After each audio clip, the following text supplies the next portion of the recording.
And with that, we are in the Great Smoky Mountains National Park, the most visited national park in the country. And kind of the best part about it, it's a national park that does not charge an entrance fee, so even better. You can see by the trees here, it is late March, early March actually. So that's why it kind of looks wintry. Normally, it's if you come in the summer, don't worry, there's plenty of leaves. But today we are going to check out some of the sights, sounds, smells of the Great Smoky Mountains National Park, starting with the famous Cades Cove. And we're entering Cades Cove, 11-mile one-way trip around. As you're entering, coming from the national park side, there's a few entrances. You can get this Cades Cove tour booklet, kind of explains some of the historic sites and a little bit about everything. It is a $1 donation, so not too bad. You can see, what is a cove? Cove is basically a valley. We're in an area between the mountains. You can see why the Smoky Mountains have their name back there, because you can't even really see them. They look smoky. But this 11-mile, they talk about a lot to do with wildlife and just really nice scenery, since, the Smoky Mountains is basically all mountains. This is one of the flatter areas of the park. There's also a lot of historical buildings throughout. Some you can stop at, some of them you can drive through, so we'll showcase that. But this is Cades Cove. Really interesting. Literally, like 2 minutes ago, back in the car, we were up on the top of the mountains, and now we're down in the valley. Again, perfect example right there why it is called Smoky Mountains.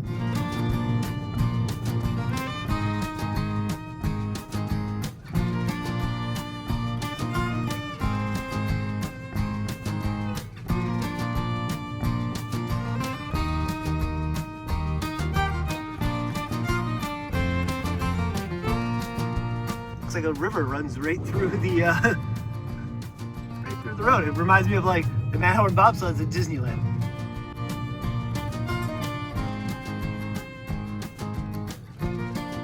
So you can see right here, we stay straight here, but there is a couple like cut throughs. So you decide this wasn't your thing, you can cut back through or cut to the other side. You can see like right here. This is why you get the tour book, because it tells you 3 John Oliver's cabin back in here. Go and swing in and take a look. See it back there, nice easy flat hike. If you're like me and you're not motivated to hike up and down too much, nice easy flat hike back to John Oliver's cabin back there.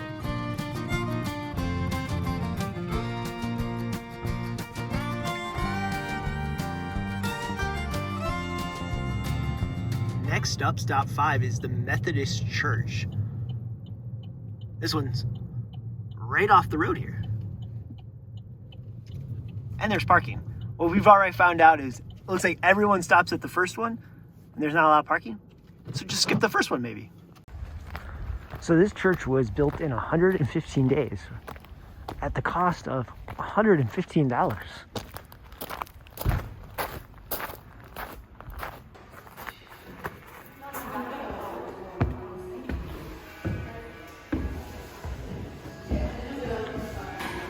Very basic and simple.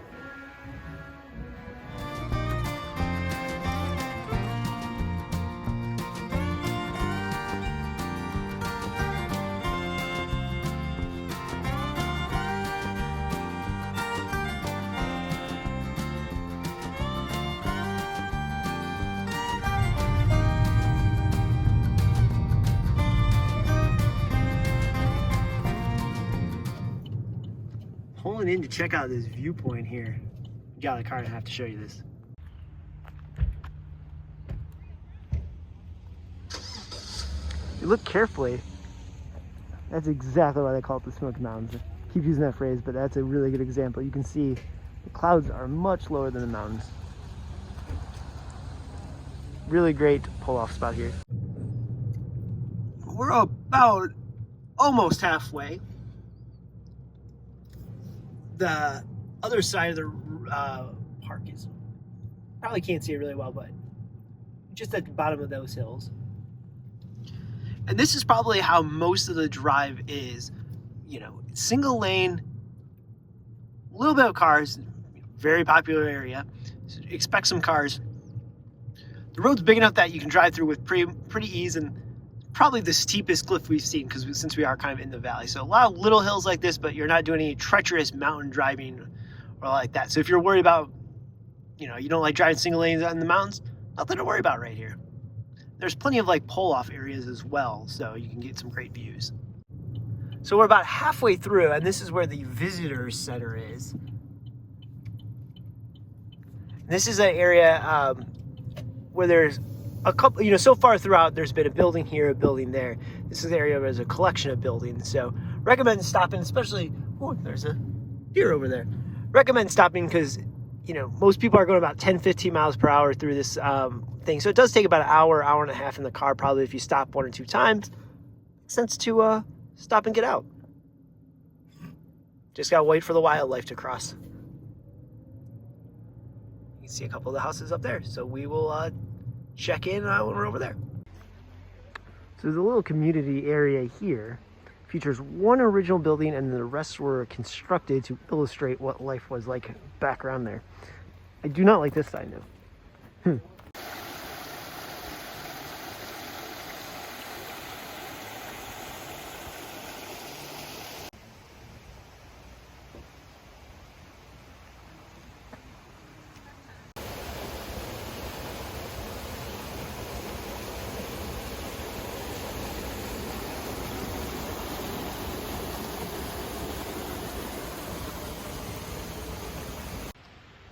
Most importantly, this stop has restrooms. One of the few restrooms in the park, so plan your day accordingly.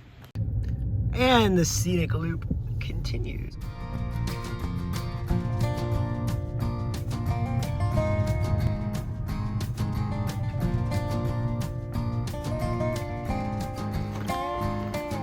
Another stop, Dan Lawson's place. Seems like a very simple house.